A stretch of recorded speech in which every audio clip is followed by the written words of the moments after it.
Ya, halo semuanya. Perkenalkan, nama saya Yohanes Fitna, Prodi Informatika, mata kuliah Interaksi Manusia dan Komputer, Universitas Kristen Indonesia Maluku. Ya, baik teman-teman. Di sini di video presentasi saya kali ini, saya akan membahas mengenai guna atau kebergunaan usability.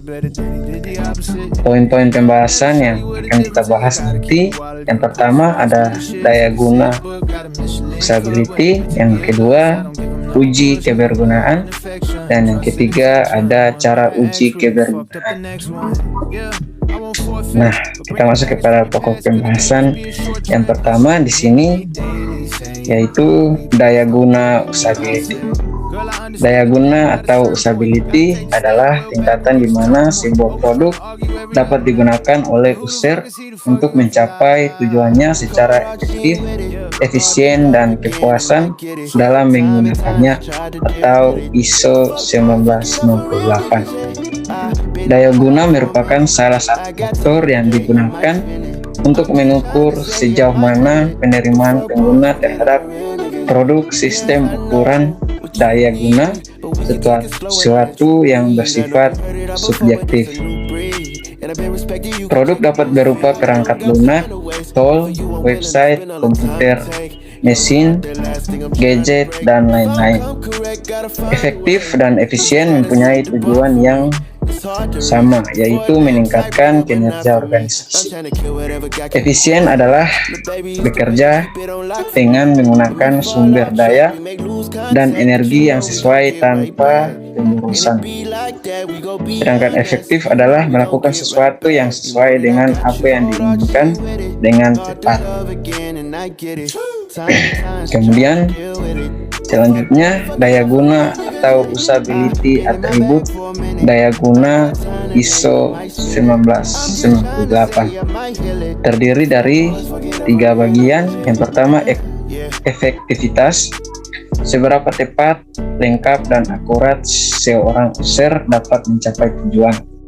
Yang kedua efisiensi, resource yang dikeluarkan oleh seorang user untuk melakukan dan mencapai tujuan dengan cepat dan tepat tanpa ada pemborosan.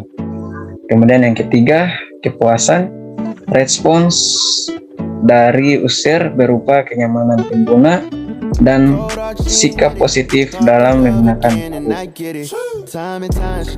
Kemudian yang berikut ada uji kebergunaan. Yang pertama, uji kebergunaan menurut Levy and Conrad 1997. Yang pertama, uji eksploratori bertujuan untuk menguji sebuah sistem dan mencari titik-titik di mana pengguna mengalami kebingungan, kesalahan, atau unjuk kerjanya melambat. Yang kedua, Merasol testing digunakan untuk mengukur kinerja sistem terhadap sejumlah sasaran yang ditentukan terlebih dahulu. Uji ini merupakan uji lolos atau gagal. Kemudian yang ketiga, uji perbandingan untuk mengukur dari dua rancangan untuk menentukan rancangan yang lebih cocok bagi pengguna. Kemudian yang berikut ada manfaat kebergunaan. Secara umum, tujuan dari peningkatan kebergunaan adalah peningkatan pengalaman pengguna. Dengan tingkat kebergunaan yang tinggi, pada akhirnya pengalaman pengguna akan baik pula. Ada beberapa keuntungan potensial yang bisa diraih. Hal ini meliputi yang pertama, meningkatnya efisiensi, yang kedua, meningkatnya produktivitas, yang ketiga, pelatihan yang lebih sedikit, yang keempat, berkurangnya dukungan produk, yang kelima, meningkatnya penerimaan, yang keenam, mengurangi biaya pengembangan, dan yang ketujuh adalah meningkatnya penjualan. Selanjutnya yaitu cara uji kebergunaan. Yang pertama, pemilihan kartu. Teknik ini digunakan dalam membuat pohon menu atau folder desain subfolder. Penilaian didasarkan keterkaitan antara menu dan isinya, atau antara folder dan subfolder. Kemudian yang berikut, evaluasi heuristik. Heuristik adalah suatu ilmu atau pengetahuan yang mempelajari suatu penemuan.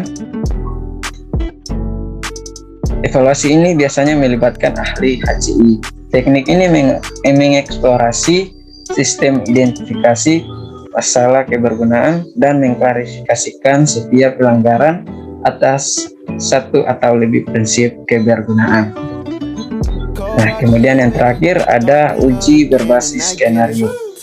Dalam uji kebergunaan berbasis skenario, partisipan atau wakil pengguna diberikan suatu skenario atau tugas tertentu yang sudah dirancang oleh penguji. Partisipan melakukan tugas sesuai tabel tugas dan menyelesaikan dalam waktu yang telah ditentukan.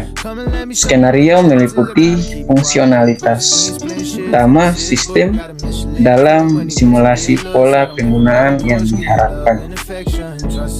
Nah, teman-teman, itulah presentasi video singkat dari saya.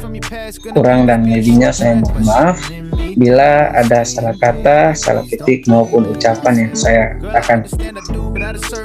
Dan semoga video ini bermanfaat bagi kita semua. Akhir kata, sekian dan terima kasih. Cold heart, she ain't with it. Hard to love again, and I get it. Time and time she tried to deal with it.